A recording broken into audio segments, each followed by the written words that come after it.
Yo quería hacer una arista más de lo que se ha tratado, porque evidentemente esto no es un solo aspecto. El futuro del trabajo tiene muchos, pero yo quería tratar sobre uno en concreto. Y es el que me parece que lo que ha cambiado en el sistema productivo es que antes el sistema productivo decía lo que teníamos que consumir. Te sacaba un producto y tú consumías ese o no lo consumías, pero es el que tenías. Sin embargo, ahora ha cambiado y yo creo que ahora las empresas lo que hacen es que se están atendiendo a lo que el consumidor está solicitando. Y eso está cambiando fundamentalmente las relaciones de producción y de trabajo. Con esto no quiero enlazarlo con el tema del consumo y de educar al consumidor. Yo creo que en las relaciones laborales tenemos un problema. Es que el trabajador quiere hacer trabajo premium, cobrar como trabajador premium, pero consumir como trabajador low cost. Y eso hace que al final las relaciones estén modificándose, porque si todos consumimos low cost, tenemos un problema de productividad y de beneficio. Entonces yo creo que una de las cosas que el sindicato tiene que empezar a trabajar es a educar al trabajador a ser también consumidor y no solamente trabajador. Porque como no se entienda que consumidor y trabajador va unido, creo que será algo importante de futuro. Es decir, en conclusión, creo que lo que ha cambiado fundamentalmente es que antes nos daban lo que teníamos que consumir y ahora es el consumidor el que le dice a la empresa lo que tiene que producir. Y eso cambia radicalmente todas las relaciones. Bueno, yo creo en el año 2016, en el foro de Davos, se presentó un informe que vaticinaba que en el futuro el trabajo sería dual.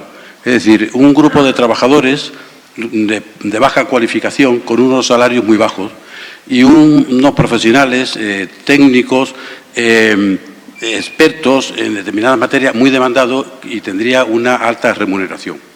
Y por otra parte también vaticinaba que las nuevas tecnologías crearían puestos de trabajo, nuevos puestos de trabajo que incluso ahora mismo no se conocen, pero destruirían más puestos de trabajo. Yo le pregunto a los ponentes, no sé a cuál de ellos, si estos vaticinios realmente se están llevando a cabo, ¿no? Se están produciendo. Gracias. Bueno, yo hablo como una persona que está en situación de desempleo. Soy mujer y ya tengo una edad. Ya solo por eso el mercado de trabajo ya me descarta. Soy una de tantas, actualmente la realidad es pura y dura. Si eres mujer y ya tienes una edad, no cuentas para nadie. Y de las personas en situación de desempleo, de nosotras no se acuerda nadie. ¿Cuál es el futuro del trabajo? Para una persona que no lo tiene y no tiene ningún ingreso, sencillamente no existe. Y eso es ser realista, no pesimista. Pues está hablando de una persona que tiene una formación universitaria, experiencia. Y esa es la realidad. Me salió a final de año un trabajo temporal por el INEM. Si no es por eso, ni ese trabajo. Entonces, por favor, medidas como la regulación del mercado de trabajo para que esa jornada de 35 horas permita que se reparta el trabajo. Hay soluciones muy sencillas, pero hace falta voluntad política para llevarlas a cabo. Yo os sitúo en un contexto de muchas personas y cada vez más de una situación que se está haciendo crónica. Personas con las que no tienen sencillamente ningún ingreso, ¿no? Personas que están en las colas del hambre, personas que no tienen dónde vivir y no tienen para comer. Y esa es la realidad. Y la tecnología está muy bien, siempre y cuando eso no suponga una eliminación de puestos de trabajo. Estoy harta de ver cómo cada vez más en supermercados y en tiendas sustituyen cajeras o cajeros por máquinas. Eso no es un avance, es un retraso. Y yo cuando voy y me encuentro con esta situación exijo que ser atendida por una persona que me atienda y me cobre. Lo siento, mi visión no es precisamente, ¿cómo decirlo?, muy optimista, pero tampoco soy pesimista. Creo que hace falta voluntad política para ayudar a la gente de verdad que más lo necesita. Y nada más. Estamos hablando también de la digitalización, ¿no? Y de la sustitución. Antes la compañera hablaba de la sustitución de la mano de obra o del trabajo por las máquinas, por la digitalización. Y realmente yo pregunto a los ponentes, si vamos a un extremo y realmente la digitalización en muchas empresas y en muchos sectores está ya hoy en día sustituyendo mano de obra, es así.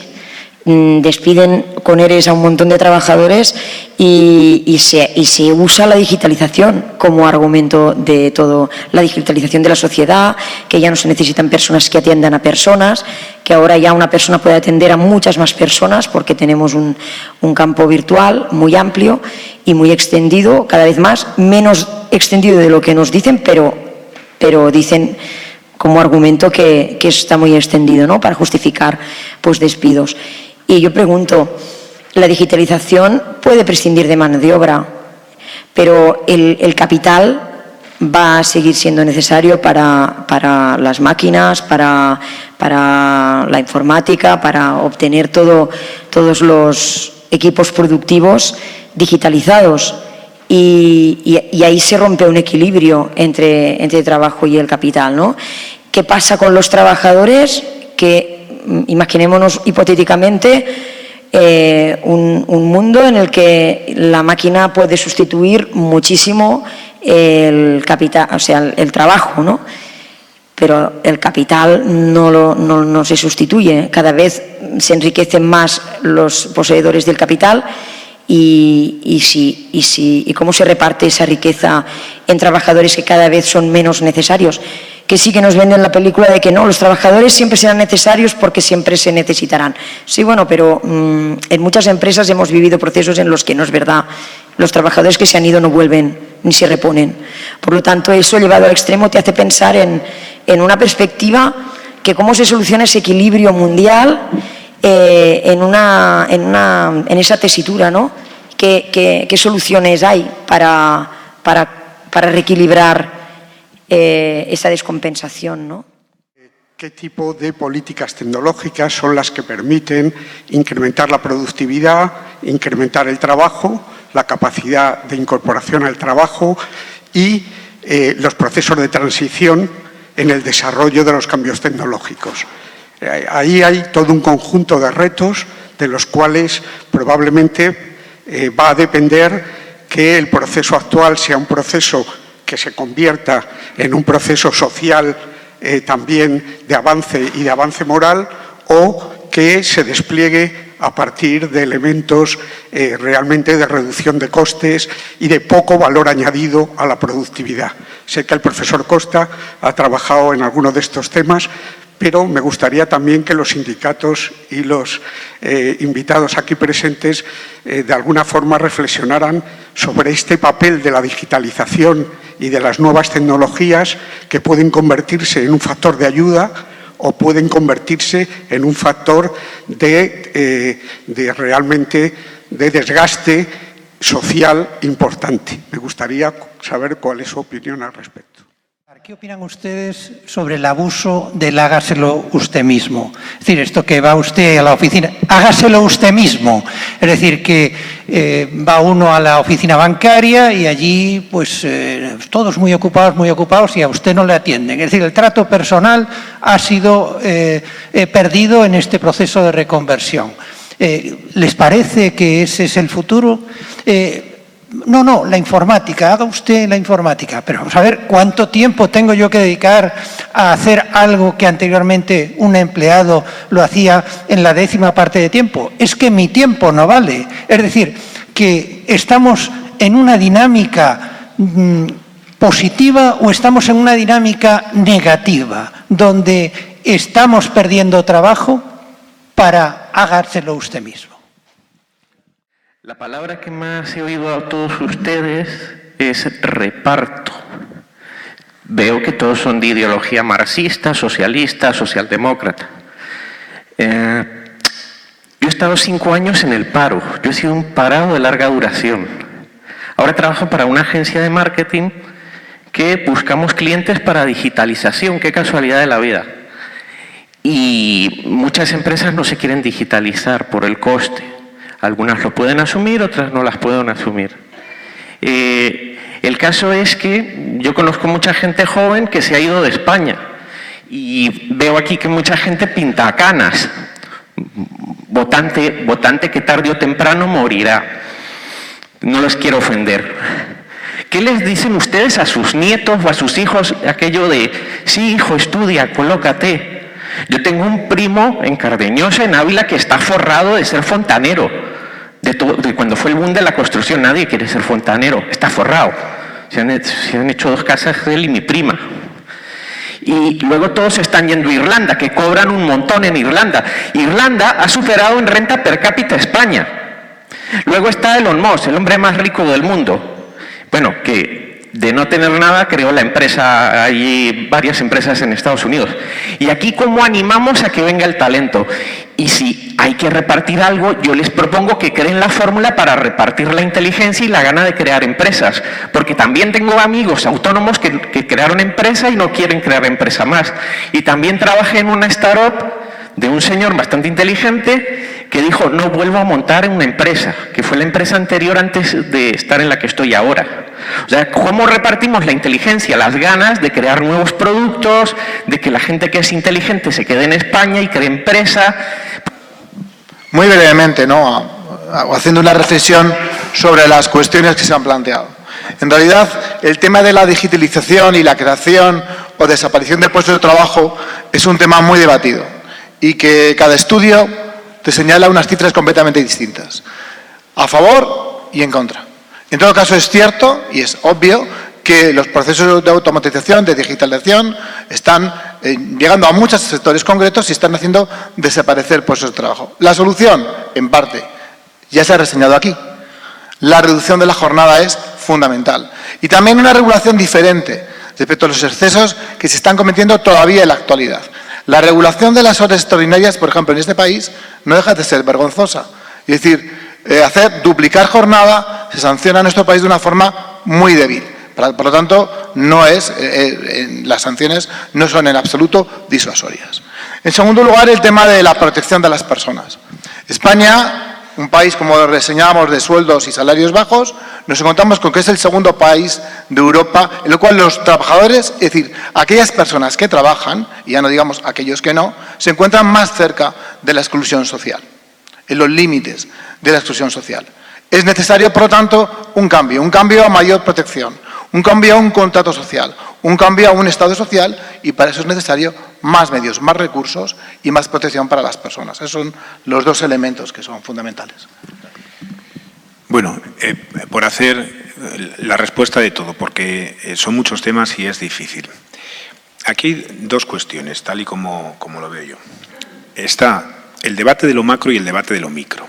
El debate de lo macro es sobre cuál va a ser la percepción que va a tener la ciudadanía sobre el valor del trabajo.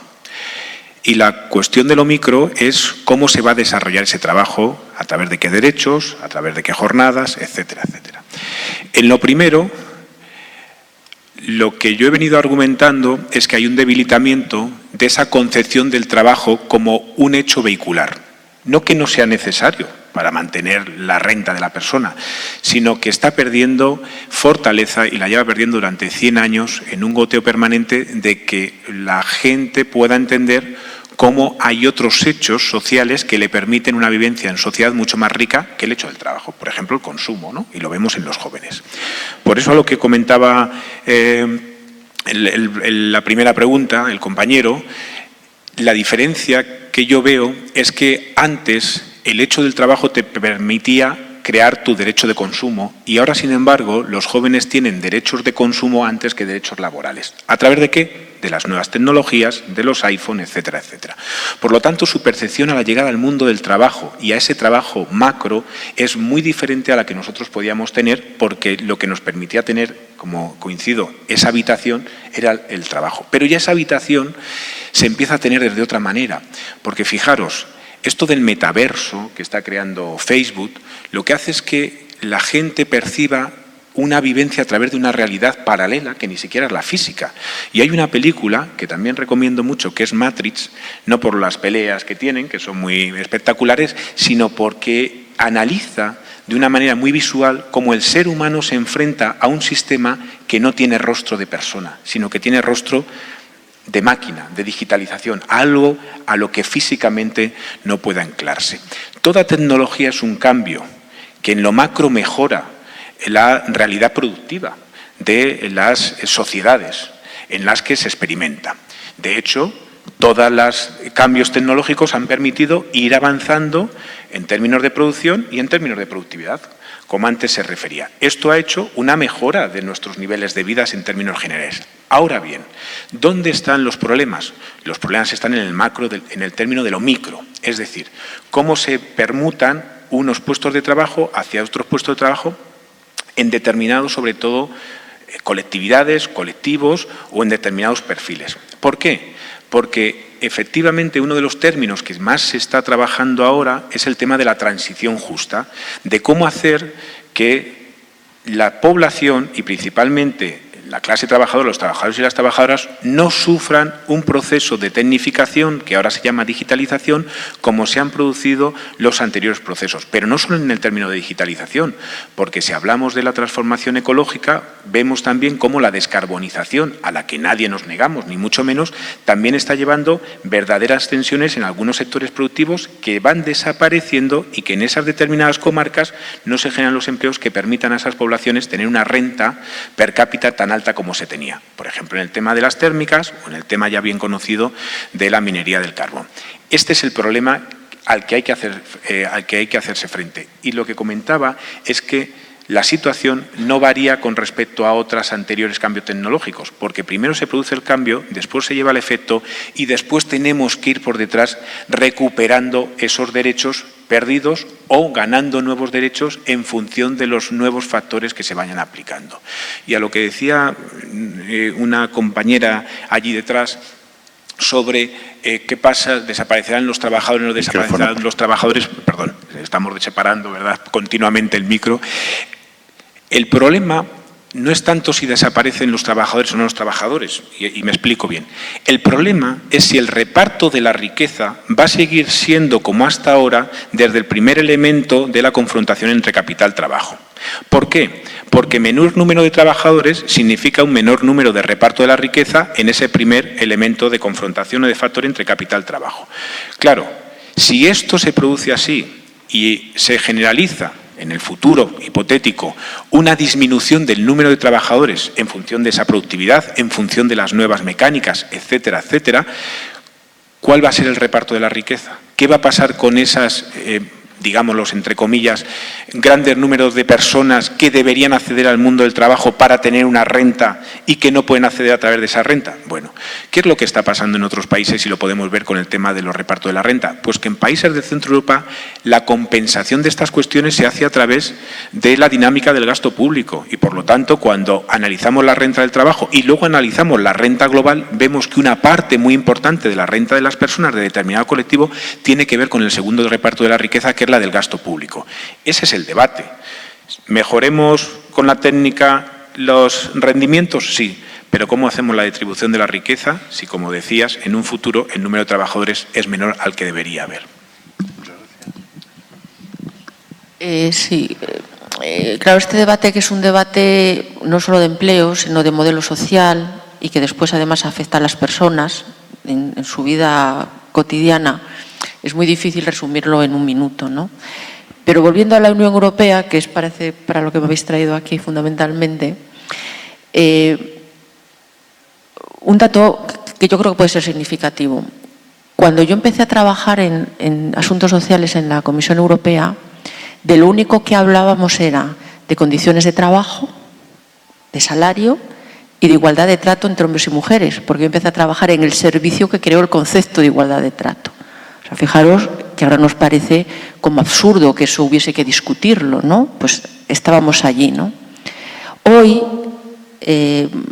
preparando esta intervención, fui a buscar en la Dirección General de Empleo cómo estaba organizada hoy, ¿no?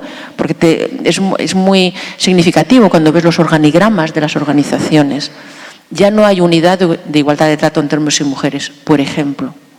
Pero es que de las 20 acciones que tiene la Comisión Europea en el ámbito de esa Dirección General, que ahora se llama de Derechos Sociales, ya no de trabajo, sino de derechos sociales, solo 10 de las 20 tienen que ver con lo que tradicionalmente entendemos como trabajo, que es el acceso al trabajo, a la formación profesional, a las condiciones de trabajo, y las otras 10 tienen que ver con las condiciones de yo diría, de igualdad social, desde la atención a los ancianos hasta esas partes que decíamos y que aquí hemos visto de trabajadores, de colectivos de trabajadores que desaparecen del mercado de trabajo y que parece que tienen pocas posibilidades reales de volver a acceder, al menos en las condiciones que ellos querrían. Y no hablo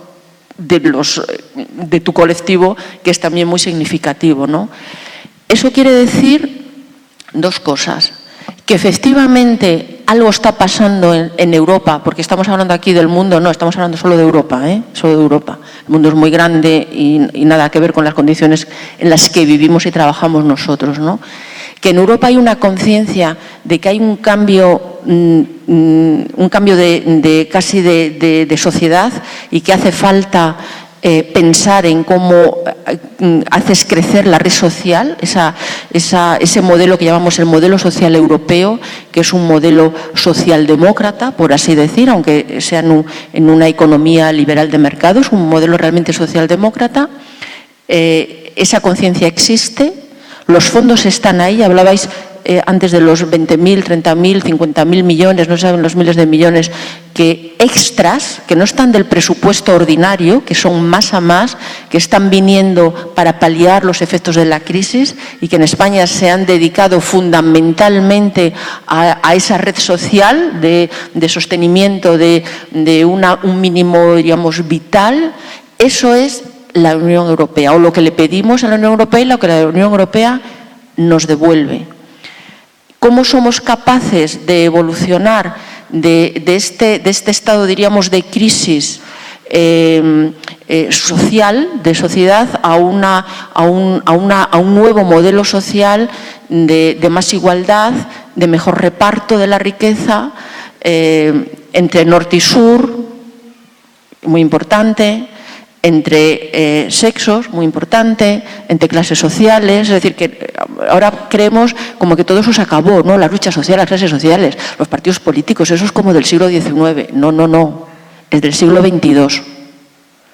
Sigue siendo necesario trabajar y pensar y exigir igualdad de trato, igualdad de acceso, red social que sostenga este cambio en el que hay muchas personas que están sufriendo muchísimo. Aquí, ahora, en Madrid, no en Benín ni en Ucrania, aquí y ahora. Pues sí, brevemente. Yo estoy de acuerdo en que esto es una cuestión de contrato social, de legitimidad o no del modelo que tenemos en este momento y que yo pongo en duda en la medida en que una mujer adulta en el epicentro de Europa, con esta formación y con este estado social que proclamamos, dé por pérdidas sus posibilidades. Bueno, para mí es muy significativo, por supuesto no le pongo cara, es muy común. Estamos dejando a mucha gente atrás, el hecho, la centralidad del trabajo se pierde, y no se pierde de manera casual o espontánea, se pierde por la intención que hay de controlar todo ese proceso, el proceso que en definitiva es lo que decía antes Vicente, es el reparto de la riqueza, no hay más. El reparto del trabajo es el reparto de la riqueza y os resolvemos esto. El gasto público no tampoco cae del cielo, el gasto público cae de los que tienen la riqueza lo pongan. Y tenemos ahora un debate muy claro en este sentido.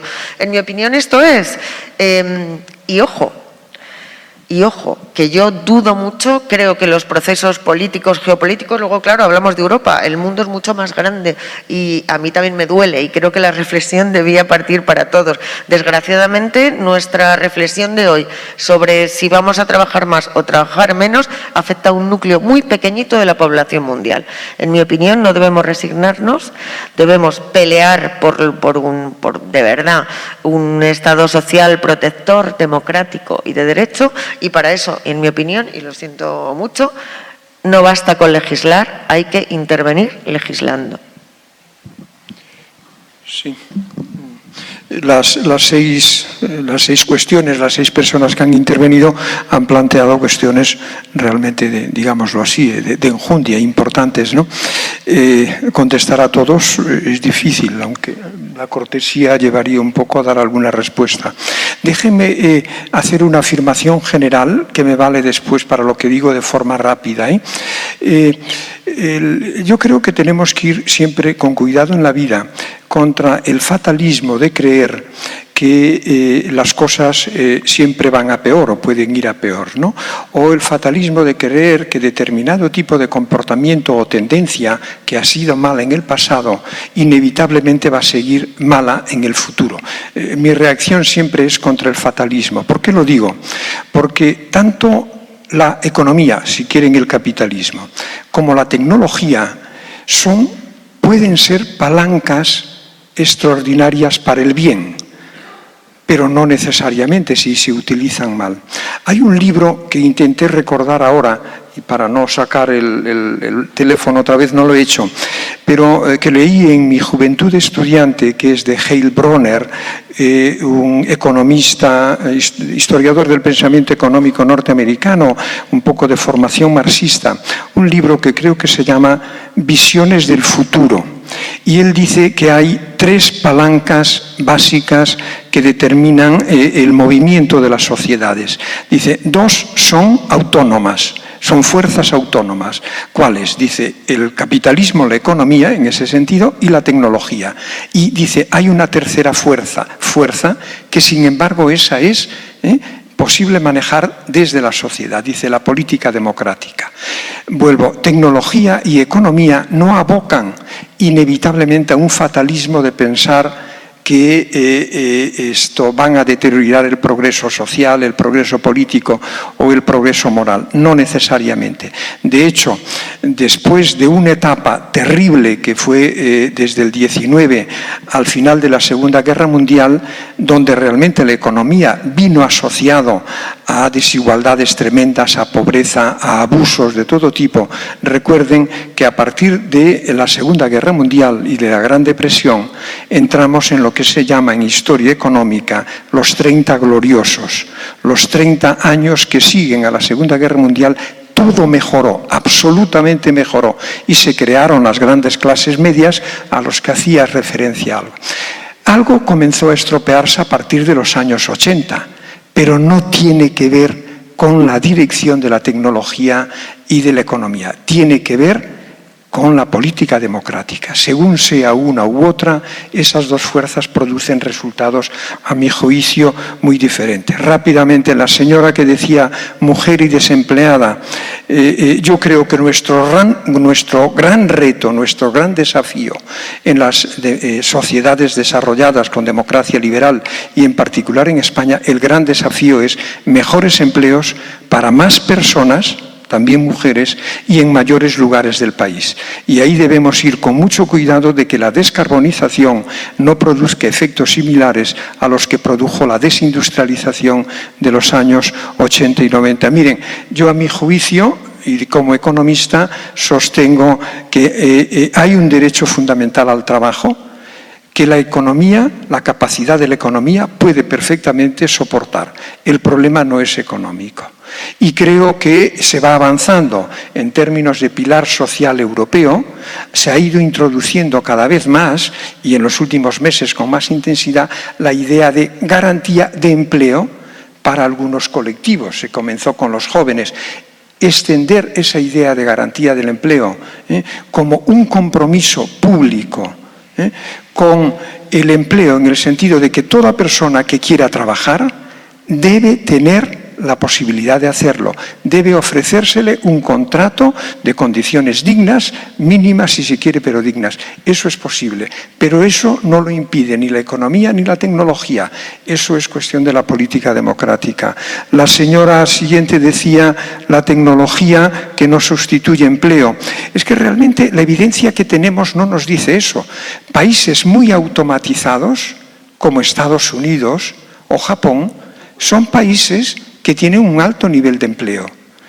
Sin embargo, tienen también empleo muy precario. Es decir, no tenemos hoy claro que la tecnología vaya a destruir empleos, lo dije antes. Creo que eso es una visión pesimista, pero sí que hay que regular, que es lo que me pedía el moderador, hay que regular la dirección y el uso de la tecnología, tal como usted decía con las cajeras, ¿no? Esto me hacía una referencia usted a la política tecnológica. Hablar de política tecnológica o de política industrial antes de marzo del 2020, si lo hubiese hecho, algunos de ustedes me verían como un profesor anquilosado. ¿Qué son los Next Generation? Especialmente, ¿qué es el mecanismo de recuperación y resiliencia, que es donde está el grueso del dinero? ¿Qué es sino una reivindicación, o si quiere, una legitimación nueva de una política industrial y de una política tecnológica estratégica que no vaya necesariamente contra la apertura del comercio mundial? Ahí es un esfuerzo extraordinario. Cuando hablamos en Europa, hoy lo hablábamos por la mañana en el Consejo Económico y Social, de autonomía estratégica abierta. Eso es la reivindicación de una política tecnológica e industrial. Pero, de nuevo, va a estar marcada por la política democrática, que sigamos ahí, ¿no? Acabo, hágalo usted mismo. Eso ha sido un abuso indigno e inaceptable por parte de instituciones que tienen un privilegio extraordinario, que es el de ser apoyadas, es de ser rescatadas por parte de la sociedad. Es decir, instituciones que tienen ese privilegio y que, sin embargo, hayan hecho uso de esa idea, hágalo usted mismo, es inaceptable. Pero en este sentido también les querría decir una cosa. Miren, tenemos un riesgo de medir el avance en la digitalización, el progreso en la digitalización, de medirlo en número de kilómetros de fibra óptica. Eso es una medición instrumental que hay que tener en cuenta, pero la digitalización hay que medirla en términos finalistas, que es cuál es la tasa de alfabetización digital básica del conjunto de la sociedad. Cuando tengamos una tasa de digitalización, de alfabetización digital básica del 100%, creo que la digitalización será una gran palanca para el bien, a mi juicio, ¿no? Y por último ya, Davos no ha sido nunca para mí un profeta. Su equivocación ha sido enorme. Y respecto a la incoherencia que tenemos como consumidores, es un tema que merece la pena abordarlo, porque realmente somos muy incoherentes en nuestras conductas de consumo. Queremos ir a consumo low cost, pero que no recoge todos los costes que está originando ese mismo consumo. Esto es algo a tener en cuenta, y ahí hay una labor de pedagogía, de educación muy importante. Lo lamento en no poder explayarme, pero creo que el moderador ya lleva unos minutos mirando para mí de forma recriminatoria. Muchas gracias. Y añadir o subrayar un par de ideas que han salido, ¿no? Una, el dualismo que se ha acrecentado, yo creo que con la transformación tecnológica, ¿no? Es decir, el contraste entre un empleo estable, bien pagado y provechoso y de futuro, con trabajos cada vez menos cualificados, casi menos pagados y más precarios, ¿no? Esto que ya existía de alguna forma se ha acentuado quizás por este proceso, ¿no? Y esa dualización efectivamente afecta, pues tiene también mucho de lo que habéis señalado de desigualdad generacional, de desigualdad de género y de otras desigualdades que están subyaciendo detrás, ¿no? Y por supuesto de clase también. Y otro aspecto que has destacado tú, María José, y que es muy querido para el entorno, el tema del nuevo contrato social, ¿no?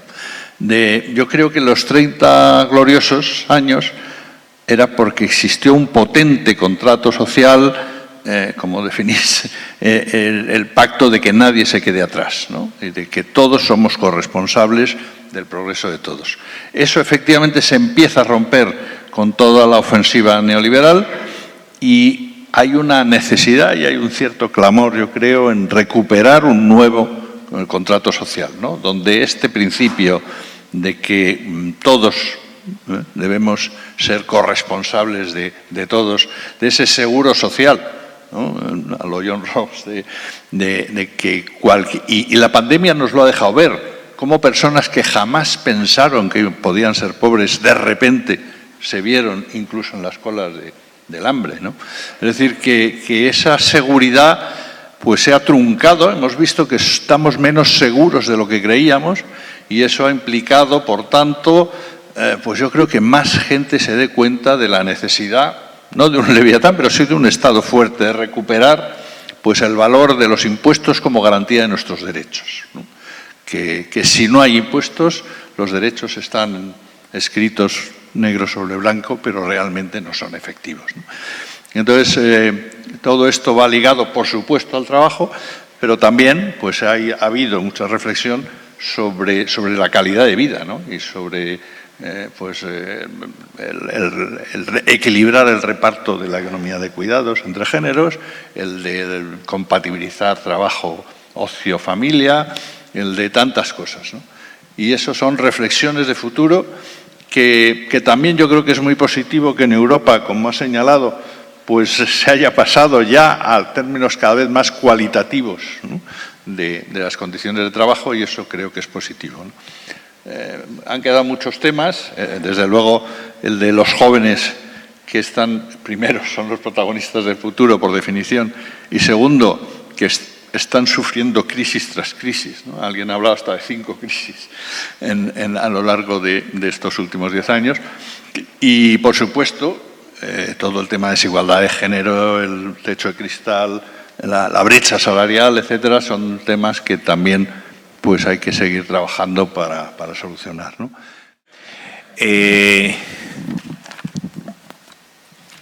Si hay reparto, efectivamente, si hay riqueza. Eso nadie lo duda. La creación de empresas es algo lógico en un sistema capitalista y eso nadie lo pone en cuestión. Lo que se pone en cuestión es si esa creación de empresas o si esas empresas van a ser suficientemente competitivas en una economía global y además si esa creación de empresas va a suponer que hay una generación de trabajo suficientemente coexistente con un cambio tecnológico como el que está habiendo. Por lo demás, la discusión que se ha mantenido es una discusión sobre cuál va a ser el futuro del trabajo y sobre si ese futuro del trabajo tiene soluciones antes de que aparezcan esos problemas. Por otra parte, en el ámbito de micro, como comentábamos o decíamos, siempre va a haber tensiones y esas son las tensiones que tenemos que ir superando como sociedad en su conjunto y como individuos en nuestra mecánica, en nuestra intervención en ese mundo del trabajo. Por lo tanto, yo creo que, como bien decía, y me va a permitir el profesor Antón Costa, seamos ilusionantes, sigamos siendo positivos, porque el futuro también es nuestro. Pues aquí lo dejamos. Muchas gracias a todas y a todos.